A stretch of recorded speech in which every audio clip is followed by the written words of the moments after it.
Сама ты свинина. Есть эти истории, которые вспоминаешь в 3 часа ночи, через 10 лет, и тебе до сих пор стыдно.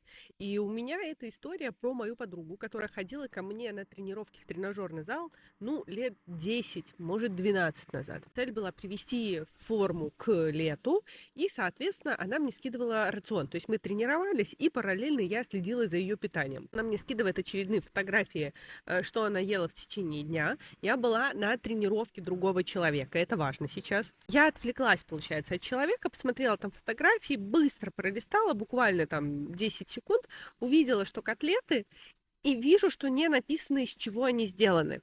Соответственно, я ее прошу, из чего котлеты? Положила телефон, пошла тренировать дальше человека. Я уставшая, у меня было много тренировок. Беру телефон, вижу сообщение от нее, открываю, не читаю контекст и вижу одно только сообщение. Свинина. Я думаю, ты чё, ошалела? Ты чё обзываешься? У меня такое возмущение было внутри. Думаю, ну ты нормальная? То есть я ее тренирую, я ей там рацион помогаю, все, а она меня свининой называет. Я злая.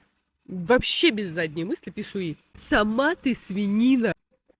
Она в шоке. Она-то в контексте, она-то прочитала всю нашу предыдущую переписку. А ты чё обзываешься? На следующее утро там или когда, то есть перечитываю переписку нашу, начинаю понимать контекст, что я человека просто ни за что, ни про что взяла, обозвала свининой. Она вполне резонно на меня брыкается и пытается понять, в чем дело. Так стыдно, потому что уже прошло ну, больше 10 лет, а эту историю я припоминаю себе по сей день. Хорошо, что мы подруги, и мы разобрались в этой ситуации. Я 1000 раз извинилась, но вот факап был в моей профессии в самом начале. Конечно же, сейчас я такое не допускаю. Расскажи ты, может быть, смешные свои истории, какие-то в переписках, когда ты потерял контекст и вышло то, что вышло.